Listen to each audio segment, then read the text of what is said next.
항공과 비평 TV입니다. 도심항공 모빌리티 제5편으로 21세기 항공 역사에 새로운 장을 써내려가고 있는 미국의 조비 에비에이션과 전기추진 수직 이착륙기 S4를 소개합니다. 지난 제1편부터 제4편까지는 eVTOL의 정의와 분류, 설계 특징, 그리고 형식 인증을 소개했습니다. 이번 편에서 새롭게 소개할 내용은 다음과 같습니다. 먼저 조비 에비에이션의 기업 계율을 소개하고 조비가 개발 중인 S4 시제기를 소개합니다. 이어서 상업운항용 모델인 JAS41의 성능, 경제성, 기하, 중량, 기골, 전기추진 계통, 조종실, 그리고 형식 인증 경과를 알아보겠습니다. 조비 에비에이션은 미국의 전기추진 수직이 착륙기 기업입니다. 조비는 2009년 창립 후 12년 만인 2021년 뉴욕증권거래소에 상장되었습니다. 창립자는 조벤 비버트이며 1973년 또는 1974년생으로 알려져 있습니다. 비버트는 1995년에 캘리포니아 주립대학교 데이비스 캠퍼스에서 기계공학 학사를 받은 후 1997년에 스탠포드 대학교에서 기계공학 설계 석사를 받았습니다. 그는 꽤나 다채로운 이력을 보유하고 있는데요. 그가 창업했던 기업들의 명칭은 대부분 조비로 시작됩니다. 조비, 조비 에너지, 조비 에어로, 현재의 조비 에비에이션처럼 말입니다.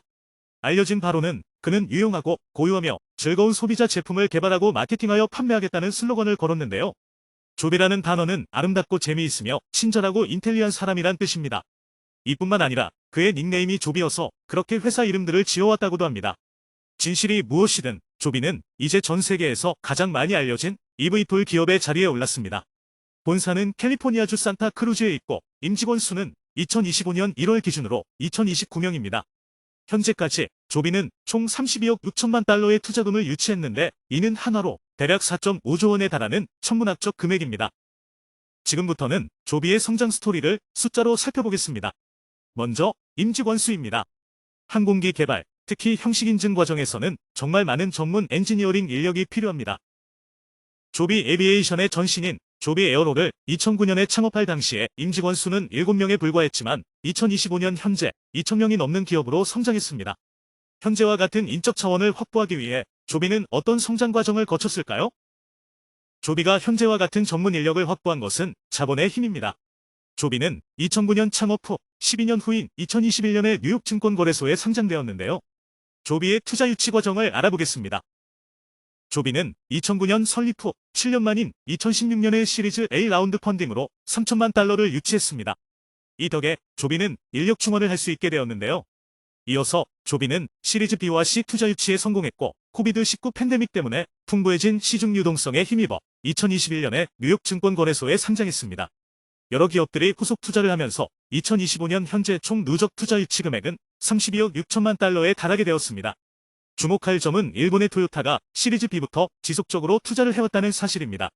토요타는 조벤 비버트 다음으로 조비 에비에이션의 2대 주주로 알려져 있습니다. 조비는 이런 천문학적 투자금을 집행하여 전문 인력을 채용하고 인프라를 확충하는 동시에 시제기 개발과 제작에도 박차를 가하고 있습니다. 조비가 어떻게 S4 시제기를 제작하여 왔는지 알아보겠습니다. 조비는 2015년까지 서브스케일 모델, 즉 축소 모형기로 700회 이상의 비행시험을 수행한 후 그 성과에 기반해 2016년에 핀터레스트 공동 창업자인 폴 시아라로부터 시리즈 A 투자금을 유치하는 데 성공했습니다. 2017년에는 미국 국방과제를 수탁하여 풀스케일, 즉 실기체 무인 S4인 항공기 등록번호 NO41JA를 개발 제작하여 200회 넘는 시험 비행을 수행했습니다. 2018년에 조벤 비버트와 폴 시아라는 일본으로 가서 토요타 아키오 사장에게 S4 모건 모델을 선물했고 토요타는 조비의 최초로 투자를 시작하는 물꼬를 텄습니다. 시리즈 B 투자금 덕에 조비는 NO42AJ로 유인 eVTOL을 최초로 시제작할 수 있었습니다.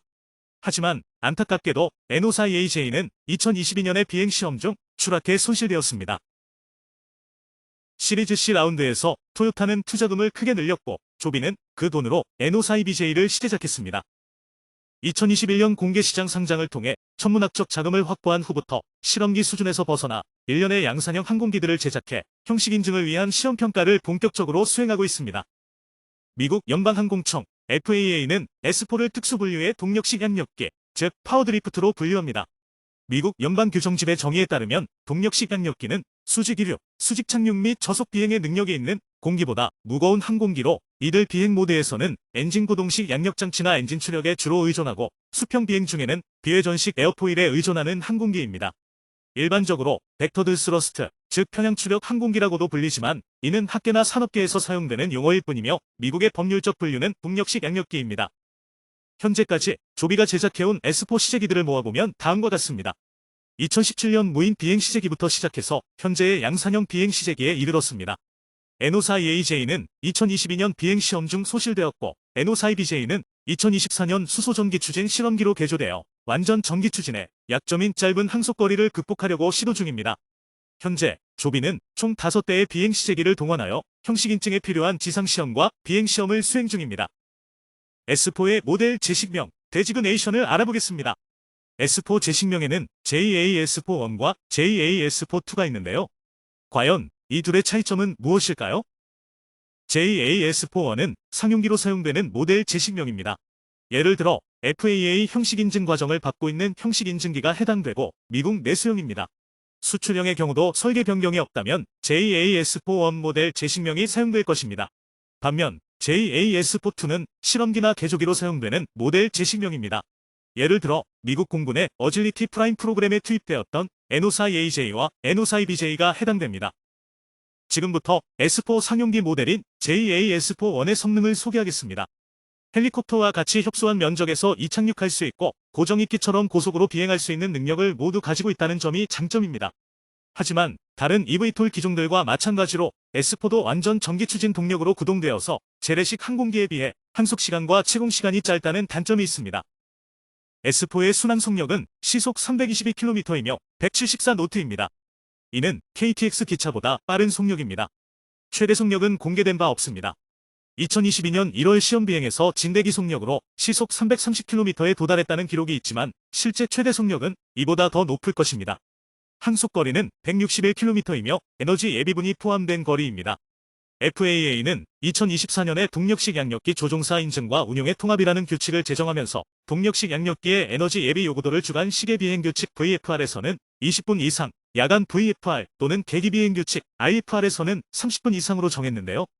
이는 헬기에 부과되는 요구도와 같습니다.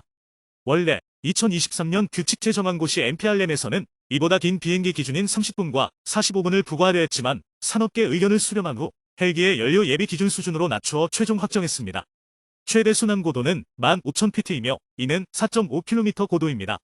하지만 8,000피트, 즉 2.4km 평균 해면 고도에서 산소 분압이 74%로 감소하므로 저산소증, 고산병, 과호흡증 후군, 감압증, 기압장애 등을 겪을 수 있습니다.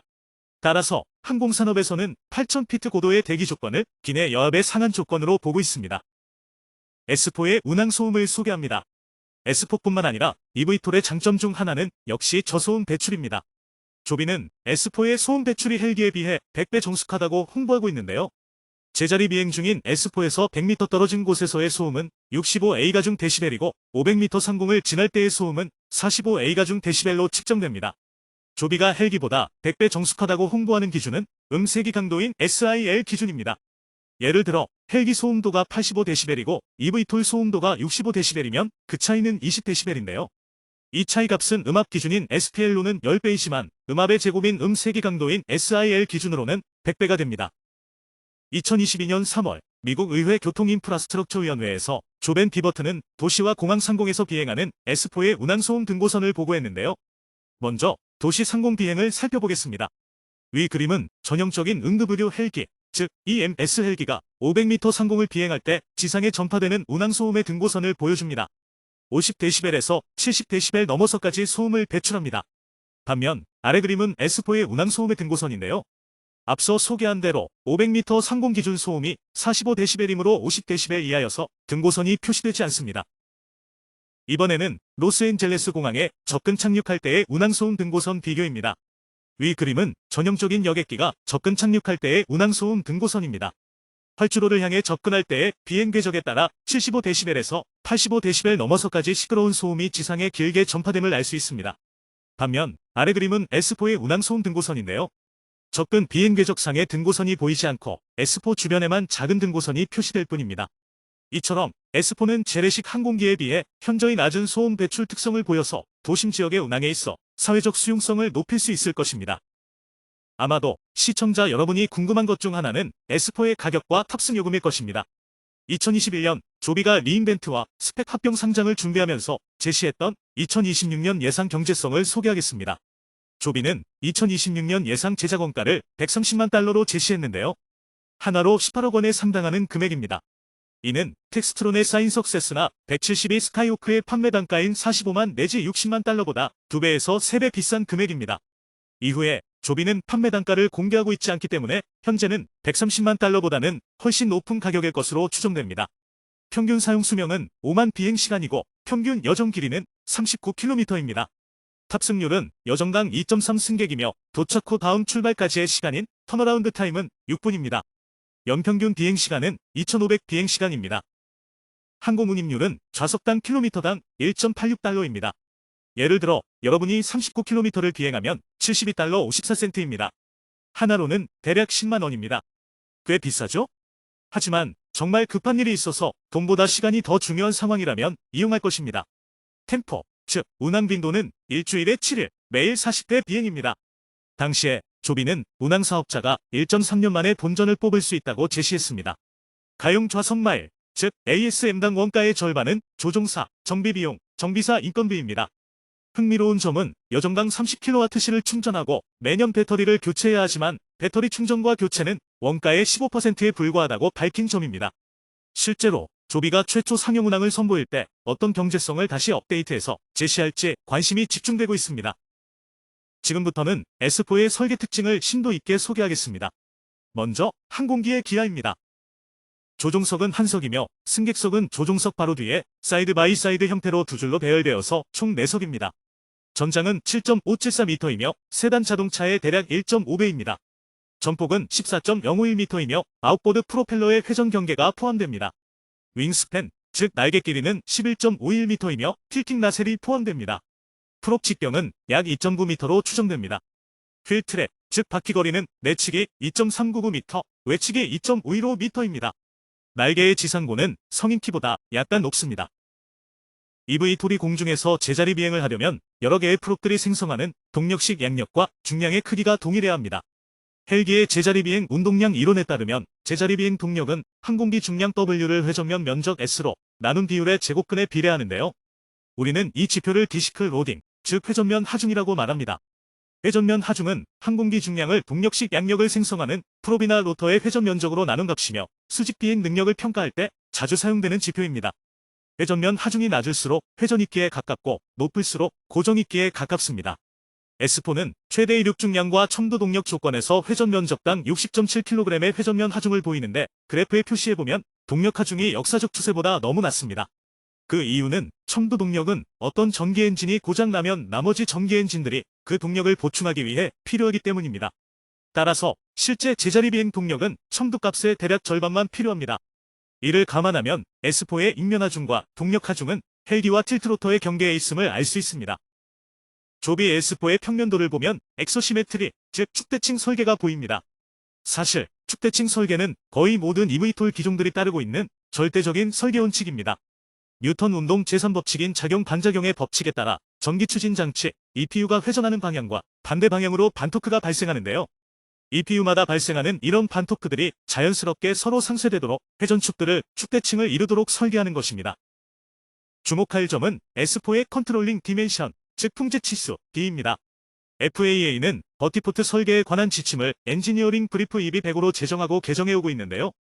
최신판 EB105A에 따르면 풍제 치수 D는 수평면에서 VTOL 항공기의 전체 투영을 둘러싸는 최소한의 직경입니다. 반면 로터 직경 RD는 재래식 헬기에서 차용해온 것인데요. 원래는 헬기의 주로터 직경을 지칭합니다. 하지만 eVTOL용으로 새롭게 정의된 RD는 프롭이 회전하면서 수직이 착륙 형상에 있을 때 수평면에서 모든 양력 생성 추진 장치를 둘러싼 최소한의 직경이라고 정의합니다. 따라서 델타 알리아와 같은 eVTOL은 로터 직경 RD가 통제 치수 D보다 작을 수도 있습니다. 버티포트에서 이착륙할 때 eVTOL은 TLOF, 즉 접지 및 수직 이륙 구역에만 착륙 장치를 접지시켜야 합니다. EB105A에 따르면 TLOF의 길이와 폭이 최소한 1RD 이상이어야 합니다. S4의 경우는 회전하는 프롭이 모두 기체 외곽에 배열되어 있어서 통제 치수 D와 로터 직경 RD가 서로 동일해서 모두 14.316m입니다. 전형적으로 헬기장의 TLOF의 길이와 폭은 모두 50피트, 대략 15m이므로 조비 S4는 새로 건설되는 버티포트뿐만 아니라 기존 헬기장에서도 이착륙할 수 있을 것입니다. S4의 측면 기하를 살펴보겠습니다. S4에는 모두 6개의 전기 추진 장치, EPU가 마운트되어 있습니다. 주익에 4개, V자형 미익에 2개가 있습니다. 추력 기반 비행 형상, 즉 수직 비행 형상 기준으로 기하를 소개하면 다음과 같습니다. 주익 아웃보드 프롭의 지상고는 2.97m이므로 사람 키보다 훨씬 높지만 나셀 하단의 지상고는 1.509m이므로 성인 키보다 낮습니다. 주익 인보드 프롭의 지상고는 2.597m입니다. 미익 프롭의 지상고는 3.453m입니다. 휠 베이스, 즉 축간거리는 2.962m입니다. 조비 S4는 주익을 동체 상부에 둔 고익 설계이며 장점과 단점이 모두 있습니다. 대표적인 장점은 유효 상방각 효과가 생겨서 가로방향 안정성이 향상됩니다.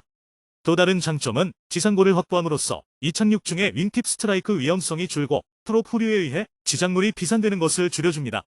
또한 단거리 이착륙, 즉 에스톨 능력에 보탬이 될 수 있습니다. 착륙 장치를 동체에 부착하므로 착륙 장치 길이가 짧아져서 중량을 줄지만 동체가 착륙 장치 하중을 지탱하고 윙박스가 동체 상부를 관통하기 때문에 동체 중량이 늘어납니다. 단점은 높이 달린 날개가 조종사의 시야를 방해한다는 점입니다. 특히 선회 비행을 할 때 선회 방향 시야와 수평 비행할 때 위를 바라보는 시야가 일부 가려집니다. S4에 주목할 만한 기아 설계 특징은 6개의 프롭 회전면을 3개 그룹으로 구분해 차등화했다는 점입니다. 주익 인보드 프롭 회전면은 가장 앞에 있고 지상고가 가장 낮습니다. 주익 아웃보드 프롭 회전면은 인보드 프롭 회전면과 일정한 단차를 두고 뒤에 있습니다. 또한 아웃보드 프롭 회전면에 지상고도 일정한 단차를 두어서 인보드보다 더 높게 있습니다. 마찬가지로 미익 프롭 회전면도 다른 회전면과 세로 방향과 수직 방향으로 일정한 단차를 두고 있습니다. 이렇게 모든 회전면 간의 세로 방향과 수직 방향으로 일정한 단차를 두는 이유는 고장이 발생하거나 조류 충돌로 인해 특정 프롭이 파손되어서 파편이 비산되어도 주변에 프롭이 입는 피해를 최소화하기 위해서입니다. 그럼 프롭 회전면 간의 분리각도를 얼마로 설계해야 어떠한 프롭이 파손되더라도 다른 프롭에게 피해를 주지 않을까요? 민간 항공당국이 부과하는 최소 분리각도 요구도는 가스터빈 엔진에서 유래되었습니다. 가스터빈 엔진 내부의 회전 부품이 파손되어 주위로 비산되는 것을 고에너지 파편이라고 부르는데요. 펜 블레이드 파편은 플러스 마이너스 15도, 즉 총 30도 범위 안에서 비산될 수 있습니다.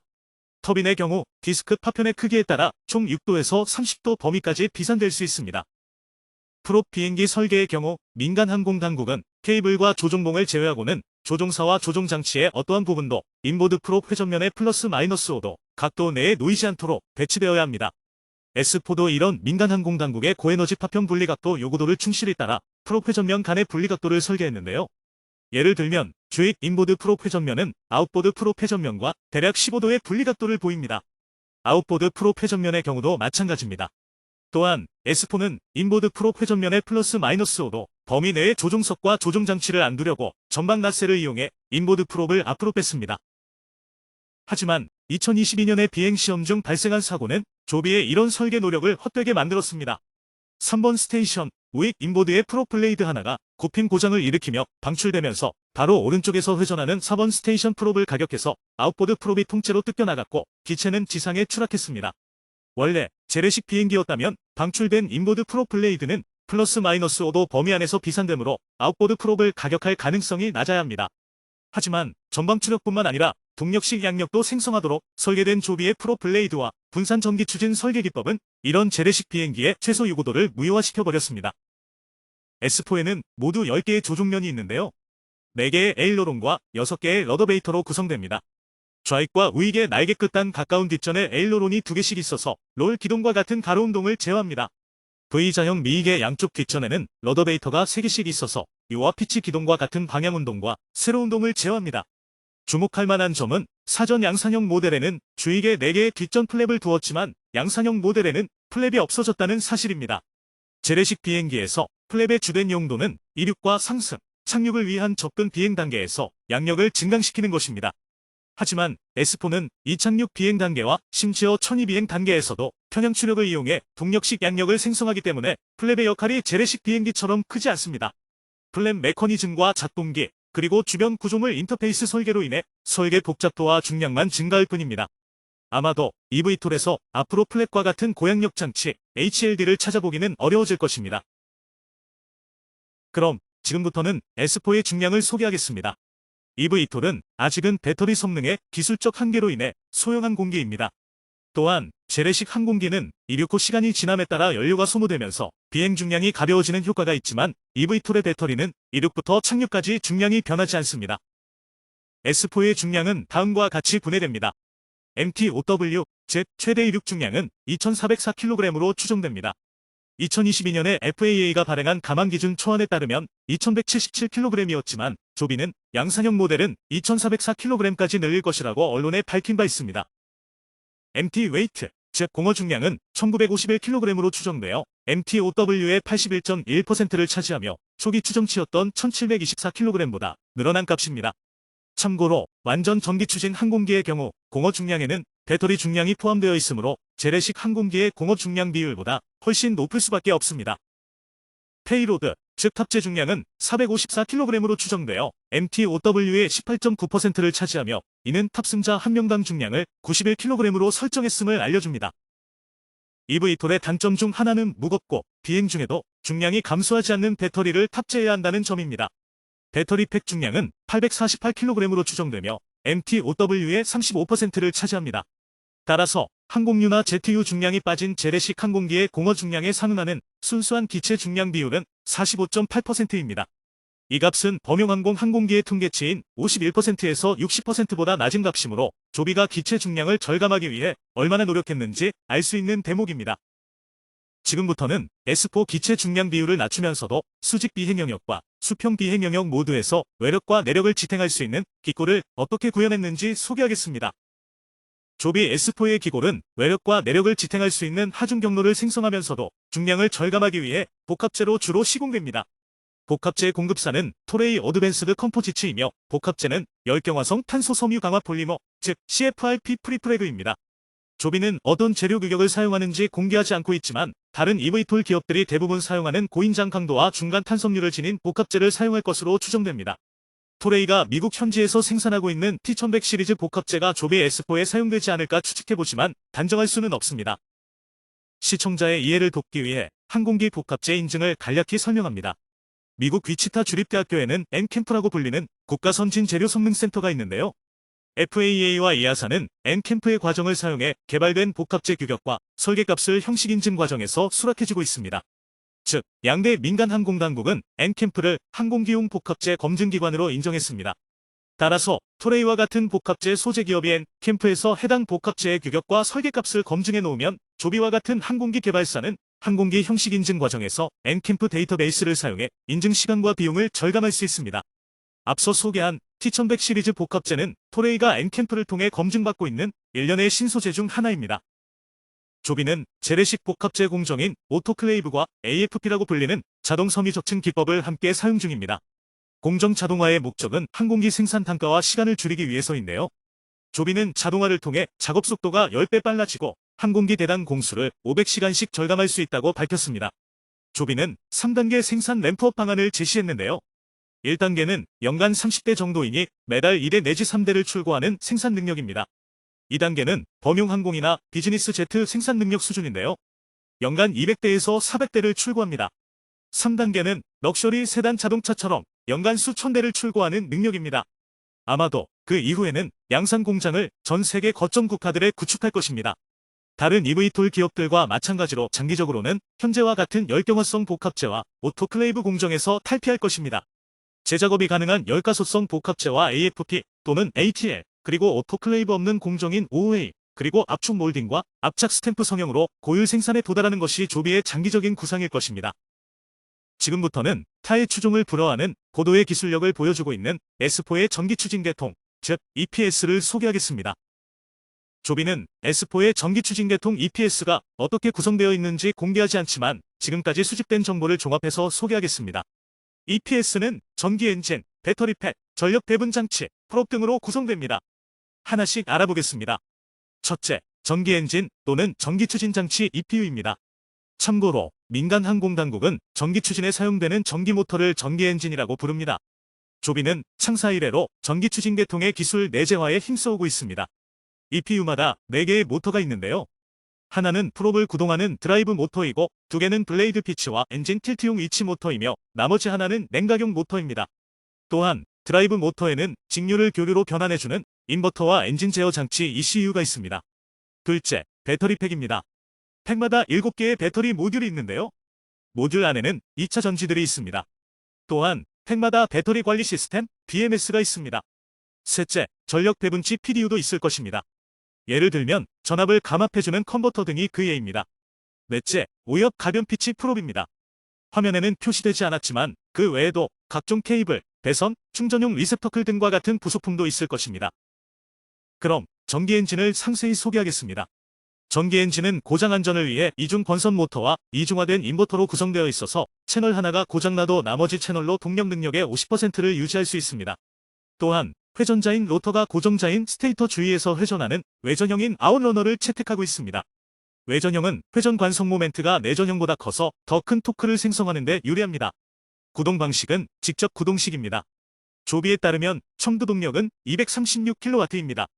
연속 동력은 공개된 바 없지만 해당 전기 엔진의 RPM 범위가 250에서 800이므로 116kW까지 가능할 것으로 추정됩니다. 중량은 28kg이므로 비동력은 kg당 8.4kW이어서 조비의 높은 기술력을 보여주는 지표 중 하나입니다. 첨두 토크와 연속 토크는 각각 1800과 1380Nm입니다. 따라서 첨두 동력으로 첨두 토크를 발휘할 때의 RPM은 1252로 추정됩니다. 2017년 당시의 전기 엔진은 간접 구동식이었는데요. 유성 기어를 이용해 RPM을 감속하여 프로펠러를 구동하는 방식이었습니다. 2023년 조비는 직접 구동식으로 설계를 개선했다고 공개했는데요. 직접 구동식으로 설계를 개선함으로써 EPU의 설계 복잡도와 중량을 대폭 낮출 수 있었을 뿐만 아니라 운영할 때마다 감속 기어를 점검하여야 하는 정비 수요도 대폭 줄여주는 효과를 얻게 되었습니다. 조비는 EPU의 내부 구성을 보여주는 영상을 공개했는데요. 가장 왼쪽부터 설명하면 엔진 제어 장치 ECU와 인버터의 일체형 조립체가 보이고 내부 냉각팬, 고정자 조립체, 회전자 조립체, 베어링과 하우징, 샤프트를 치게 하는 인코더 센서링과 샤프트가 보입니다. 그 다음에는 거대한 샤프트 커플링과 허브, 가변 피치 작동기가 있고 5개의 프롭 조립체와 스피너가 보입니다. 아마도 조비는 이런 팬시한 전기 추진 장치와 프롭 시스템을 개발하기 위해 수많은 시행착오를 거쳐왔을 것입니다. S4의 EPS 특장점 중 하나는 틸팅 메커니즘입니다.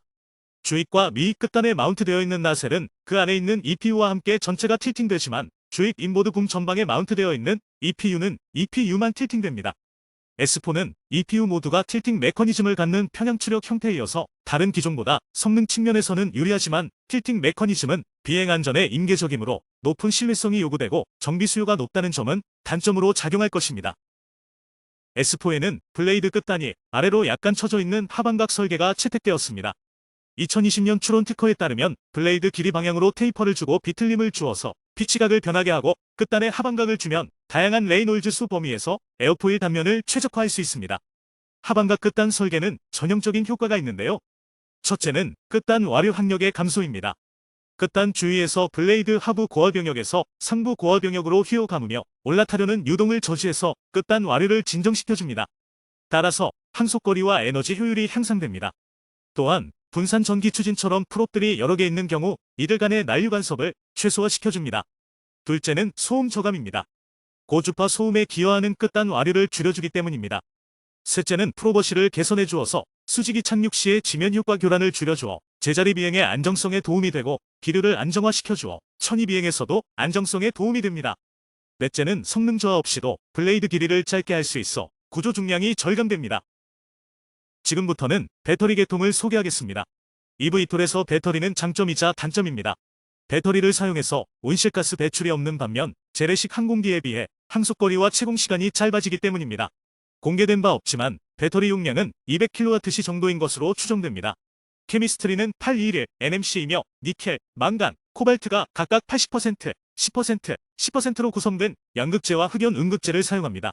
배터리팩은 4개이며 팩마다 7개의 모듈이 있습니다. 각각의 2차 전직 사이에 능동형 냉각판을 둔 액냉식입니다.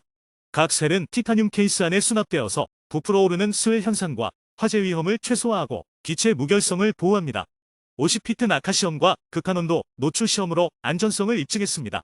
배터리 셀 중 일부가 열폭주할 경우 화염과 연소가스가 기체 외부로 배출되어 내부 구조, 장비, 탑승자의 피해를 최소화하도록 패널을 설계했습니다. 비에너지는 셀 수준에서 kg당 288W시이고 팩 수준에서는 kg당 235W시까지 떨어집니다. 배터리 주기 수명은 만회 이상의 비행 주기를 목표로 합니다. 조비는 S4 개발에서 발명한 다양한 특허를 출원하여 등록해오고 있습니다. 2023년 등록 특허에는 S4의 분산 전기 추진의 원리가 담겨 있습니다. 조비의 기술력을 엿볼 수 있는 등록 특허이어서 시청자 여러분께 소개하겠습니다. 우선 S4는 수직 비행을 위한 제자리 비행 형상과 수평 비행을 위한 전진 비행 형상으로 구분됩니다. 전진 비행 형상과 수직이 착륙 형상 사이에는 천위가 존재하는데요. 6개의 프롭을 틸팅함으로써 천위 비행이 가능합니다. 조비는 링 아키텍처를 지닌 비행 계통을 고안했습니다. 예를 들어 모터가 2개의 배터리로부터 동시에 전원을 공급받는 아키텍처입니다. 링 아키텍처 비행 계통에 기반하여 모터와 배터리의 위치를 배열했습니다. 배터리팩은 2차 전지들과 배터리 관리 시스템, 즉 BMS로 구성됩니다. 운항 중에 예상치 못하게 전기 추진 계통이 고장날 수 있습니다. 따라서 어떠한 고장 모드에서도 지속적인 안전한 비행과 착륙이 보장되도록 설계해야 합니다. 비상 모드에서는 고장 모터의 동력을 보상해주기 위해 잔여 모터들이 더 높은 동력을 발휘해야 합니다. 조비는 정상 모드와 비상 모드에서도 다양한 비행 단계에 걸쳐서 단일 모터의 추진 동력이 최대 가용 동력 이내에 있도록 설계했습니다. 예를 들어 좌익 끝단의 모터가 고장날 경우를 상정해 보겠습니다. 이 경우 비행 컴퓨터는 항공기의 피치와 롤을 유지하기 위해 정반대쪽에 있는 우익 끝단의 멀쩡한 모터의 동력을 일부러 낮출 수도 있습니다. 이렇게 되면 6개의 모터 중에서 2개가 작동하지 않으므로 나머지 4개 모터의 동력을 높여 주어야 합니다. 그러기 위해서는 배터리들은 모든 가용 에너지를 활용해 나머지 모터에 걸리는 추가적인 부하를 감당할 수 있도록 더 많은 전력으로 공유해 주어야 합니다. 즉, 고장 시나리오마다 고장에 대한 보상을 어떻게 할지를 미리 정하여 설계하는 것입니다. 조비는 전력 아키텍처를 다음과 같이 고안했습니다. 배터리 충전기를 통해 항공기 배터리가 충전됩니다. 배터리의 전력은 배터리 관리 시스템, 즉 BMS에 의해 600V로 공급되고 이는 160V, 48V, 24V로 각각 감압되어 사용됩니다. 600V의 고압 전력은 모터 인버터를 거쳐 추진 모터를 구동하거나 나셀 틸트 작동기를 구동하는 데 사용됩니다. 또한 컨버터를 통해 160V로 감압되어 블레이드 피치와 조종면 작동기를 구동하는 데 사용됩니다. 항공전자 장비의 경우 컨버터를 통해 48V로 감압되어 비행 컴퓨터에 공급되고 다시 24V로 감압되어 항전에 공급됩니다. 다양한 비행 모드에 따른 배터리 방전 차트를 살펴보겠습니다. C레이트라는 지표가 있습니다. C레이트는 배터리 용량 대비 충전 또는 방전 전류의 비율을 말합니다. 달리 말하면 배터리 에너지 양, 즉 와트시 대비 충전 또는 방전 일률, 즉 와트의 비율과도 같습니다. C레이트는 수도꼭지와 같습니다. 수도꼭지를 많이 열수록 물탱크가 빨리 소진되는 것처럼 배터리도 C레이트가 높을수록 빨리 방전됩니다. C레이트가 1이면 1시간 동안 방전할 수 있고 C레이트가 높아질수록 방전 시간은 비례적으로 단축됩니다. 조비의 특허 예시에 따르면 비상 제자리 비행에서는 고장난 모터 대신 잔여 모터에 많은 전력을 공급해 주어야 하므로 가장 높은 C레이트를 보이고 그 다음으로는 제자리 비행, 천위, 순환 비행 순입니다. 조비는 고신뢰성의 비행 제어 계통 아키텍처를 제시했습니다. 고신뢰성을 위해 비행 컴퓨터는 3중화되어 있는데요. 비행 컴퓨터는 임무 컴퓨터와 조종사로부터 비행 명령을 수신하고 3중화되어 있는 비행 인계 센서군으로부터도 입력을 수신합니다. 비행 컴퓨터는 보팅 브릿지가 포함된 작동기에 신호를 주고받습니다. 또한 비행 제어 소프트웨어도 함께 제시했는데요. 리얼타임 OS와 함께 여러 계층의 애플리케이션, 프록시, 게이트웨이, 트랜스포트, 인터페이스 순서로 있으며 범용 비동기와 송수신기인 UART를 갖춘 하드웨어 계층으로 구성됩니다. 조비는 더블릿 아키텍처의 작동 원리를 제시했습니다. 하나의 배터리팩마다 서로 한 칸씩 떨어져 있는 3개의 모터에 연결되어 있는 아키텍처입니다. 명목 모드에서는 모터는 2개의 배터리팩에서만 각각 35kW를 공급받아서 총 70kW를 공급받으므로 6개 모터에는 총 420kW의 전력이 공급됩니다. 하지만 모터 하나가 고장나면 피치와 롤을 유지하기 위해 반대쪽 모터의 전력 공급을 일부러 줄이므로 나머지 4개 모터에 각각 126kW가 공급되어서 총 504kW가 공급됩니다. 정상 모드의 420kW보다 더 높은 504kW가 공급되는 이유는 4개의 모터만으로 항공기의 안정성과 조종성을 유지하기 위해서 더 높은 전력이 필요하기 때문입니다. 만약 배터리가 고장나면 6개의 모터에 차등적으로 전력이 공급되는데요. 1번, 3번, 6번 스테이션 모터에는 94kW, 나머지 스테이션 모터에는 47kW를 공급하여 총 전력을 423kW에 맞춥니다. 이는 정상 모드의 총 전력과 대략 비슷한 전력 수준입니다. 조비는 더블릿 아키텍처뿐만 아니라 헥사그램, 스타, 메시 아키텍처도 예시적으로 제시했습니다. 모터 개수는 6개로 동일하지만 배터리팩 개수와 연결 형태와 연결수가 다릅니다. 조비는 현재의 경쟁사와 미래의 경쟁사를 제압하기 위해 이처럼 다양한 아키텍처가 담긴 특허를 등록한 것입니다. 그럼 지금까지 설명한 조비의 특허가 현실 세계에서 어떻게 구현되는지 알아보겠습니다. 앞서 소개했듯이 S4 역시 DEP 설계를 채택했습니다. DEP의 장점 중 하나는 고장 안전입니다. 즉, 페일세이프입니다.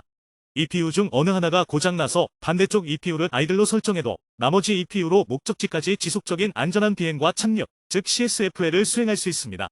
이런 CSFL 능력은 민간 항공당국이 eVTOL 형식 인증에서 요구하는 대표적인 가망표준 요구도이기도 합니다. 조비는 2025년 5월에 비행시험 영상을 공개했는데요. 비행시험 목적상 주익의 우현 인보드 EPU와 미익의 좌현 EPU를 인위적으로 고장 조건으로 설정하여 풍차회전, 즉 윈드밀링 되게 놔두고 비행을 지속하여 착륙하는 영상입니다. 이와 같이 특정한 EPU가 고장나는 경우 비행 제어를 위해 반대쪽 EPU를 아이들 상태로 설정합니다. 이로 인해 부족해진 동력을 나머지 EPU들이 전력 보충과 함께 블레이드 피치로 토크와 RPM을 조정해주면서 보상해 주어야 합니다. 동력 보상뿐만 아니라 비행의 정안정성과 동안정성, 그리고 조종성을 위해 나머지 EPU의 조정은 물론 조종면도 적절히 제어되어야 합니다. 그러지 않으면 비행 안정성과 조종성이 저하되어 핸들링 퀄리티가 나빠지고 최악의 경우에는 조종력 상실로 이어질 수도 있습니다. 지금부터는 조비 S4의 조종실을 알아보겠습니다. 조종사는 어떻게 수평비행과 수직비행, 그리고 그 사이에 천이비행을 할 수 있을까요? 조비의 조종실에는 두 개의 조종관이 조종사의 오른쪽과 왼쪽에 각각 있습니다. 오른쪽 조종관은 인셉터라고 불리며 왼쪽 조종관은 엑셀러레이션 레바라고 불립니다. 흥미로운 사실은 S4에는 방향파 조종용 페달이 없다는 점입니다. 아마도 미래의 S4 조종사들은 발이 심심할 것 같네요. S4에는 두 가지 플라이바이와이어 제어 법칙 모드가 있다고 알려져 있습니다. 첫째는 병진율 모드이고 둘째는 통합 제어 모드입니다. 병진율 모드는 제자리 비행에서 자주 사용되는데요.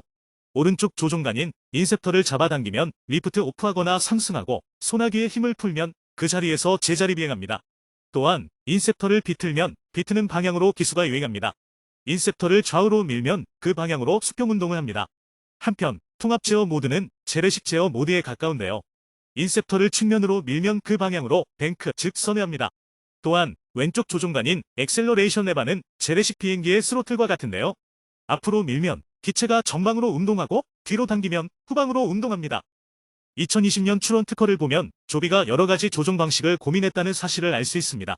당시 출원 특허에 따르면 인셉터를 1개 또는 2개를 사용하는 경우를 모두 상정하여 특허 청구 범위를 극대화해 놓았습니다. 인셉터가 1개인 경우는 통합명령 시스템을 사용하는 경우로 제시했습니다. 반면 인셉터가 2개인 경우 오른손 인셉터는 헬기와 유사한 조종용이고 왼손 인셉터는 고정익기와 유사한 조종용이며 천이비행 영역에서 2개의 인셉터를 모두 사용하는 방식을 제시했습니다. 당시 특허와 초창기 비행 시제기에는 AXS라고 불리는 엄지로 스크롤하는 작은 휠이 인셉터에 있었지만 현재의 양산형 비행 시제기에서는 사라졌습니다. 마지막으로 S4 형식 인증을 소개하겠습니다. 시청자 여러분이 가장 궁금한 점은 그래서 S4가 언제 상업 운항을 시작하는지일 것입니다. 사실 항공과 비평 TV 주인장도 궁금합니다. 형식 인증은 매우 지루하고 고단하며 어려운 과정이라서 심지어 항공 종사자들도 형식 인증이 무엇인지도 잘 모른 채 일하다가 은퇴하는 경우가 태반입니다. 그럼 지금부터는 조비가 수행해오고 있는 S4의 형식 인증 과정을 정리하여 소개하겠습니다. 조비는 FAA의 형식 인증을 신청하기 전에 형식 인증 과정 1단계로 2015년부터 2018년까지 FAA와 예비적인 논의를 진행했습니다. 이 기간에 조비는 축소 모델과 실기체 무인 항공기를 시제작하여 추력 편향 eVTOL의 개념 입증, 즉 프루프 오브 컨셉트에 집중했습니다. 2018년 시리즈 B 라운드 펀딩에 성공해서 자금이 생기자 그해 11월에 FAA의 형식 인증을 신청했습니다. 2019년에 N54AJ 실기체를 제작했습니다. 2020년 시리즈 B 라운드 펀딩에 성공했고 12월에 FAA와 인증 기준, 즉 12에 합의하는 성과도 얻었습니다. 2021년은 뉴욕 증권거래소에 상장된 해이고 형식 증명 신청 유효기간 3년이 도래해서 형식 인증을 연장 신청한 해이기도 합니다. 조비에게 2022년은 대내외적으로 참으로 다사다난한 한 해였습니다. 2월에 초도 합치성 시험으로 형식 인증 이행 단계에 진입하는 성과를 얻었지만 며칠 뒤에 N54AJ가 고속 성능 시험 중에 추락하는 사고가 발생했습니다. 이런 난관 속에서도 3월에 FAA의 시스템 검토와 적합성 검토를 받았고 항공기 인테리어 분야 세부 인증 계획서, 즉 ASCP를 제출했습니다. 4월에 FAA는 그간의 파트 23 기반의 특수기술 기준 인증 경로에서 특수분류의 동력식 양력기 인증 경로로 유턴하겠다고 발표하여 EV톨 산업계가 충격에 빠졌습니다. 6월에 FAA는 주요 사항 검토서, 즉 IPG-2 인증 기준 11을 동력식 양력기 접근법에 따라 갱신했습니다. 조비는 6월과 10월에 각각 영국과 일본에 동시 형식 인증 검증 신청을 하며 수출 준비를 시작했습니다. 11월에 FAA는 특수분류 감안 기준 제정안을 발간하며 의견 수렴에 들어갔습니다. 2023년 2월에 조비는 형식 인증 2단계를 모두 완료했다고 발표했는데요. FAA가 적합성 입증 방법, 즉 MOC의 94%를 수락했다고 밝혔습니다. 7월에는 형식 인증 3단계를 완료했다고 발표하면서 12종의 분야 세부 인증 계획서 ASCP와 함께 항공기 사이버 보안과 시스템 안정성에 대한 상세 계획서도 제출했다고 밝혔습니다. 2024년에는 무려 3대의 양산형 비행 시제기를 출고하는 기염을 내뿜었습니다. 2월에 형식 인증 3단계를 완료했다고 밝혔는데 이는 이전에 7월에 발표한 3단계 완료 보도와 중복되어 의구심을 불러일으켰습니다. 아마도 FAA가 무언가 시정을 요구해서 3단계의 미진한 부분을 다시 수행하였을 가능성이 높습니다. 3월에 FAA는 최종 감안 기준을 제정하여 공표했습니다. 드디어 FAA와 조비는 8월에 최종 인증 기준, 즉 12에 합의했습니다. 이제 조비는 확정적인 정부 요구도를 얻게 되어서 적합성 입증의 속도를 낼 수 있게 되었습니다. 8월에 호주의 형식 인증 검증을 신청함으로써 영국, 일본과 함께 3개국의 형식 인증 검증을 신청한 EV톨 기업이 되었습니다. 또한 형식 인증 4단계가 37% 완료되었다고 발표했는데요. FAA는 적합성 입증 결과를 14% 수락했습니다. 12월에는 FAA 합치성 미 구조물에 대한 정화중 시험을 수행했다고 밝혔습니다. 또한 FAA 형식 검사 승인 하에서 FAA 합치성 비행 데크를 사용해 비행 안정성 인적 요인 요소에 대한 초도 FAA 시험이 이루어졌다고 밝혔습니다. 형식 인증 4단계의 40%가 완료되었다는 발표와 함께 2024년 한 해를 마감했습니다. 2025년에는 양산형 비행시제기 5호기가 출고되어서 총 5대의 비행시제기를 사용해 형식 인증 비행시험을 할 수 있게 되었습니다. 전형적으로 항공기 체계 개발에서는 5대 정도의 비행시제기가 동원됩니다. 2월에는 형식 검사 승인, 즉 TIA 비행시험이 앞으로 12개월 내에 시작될 것이라고 밝혔습니다. 4월에는 NO44JX 비행시제기로 최초로 유인 비행시험을 수행하여 수직 이륙, 천이, 순항, 천이, 수직 착륙의 모든 비행 단계를 수행하는 성과를 얻었습니다. 앞으로도 조비는 남아있는 형식 인증 4단계 과정을 차근차근 밟아 나갈 것입니다. 앞으로도 항공과 비평TV에서는 조비의 도전을 계속 추적하여 시청자 여러분에게 알려드리겠습니다. 조비의 담대한 도전이 성공하기를 기원합니다. 오늘 준비한 내용은 여기까지입니다. 항공과 비평TV를 시청해주셔서 감사합니다.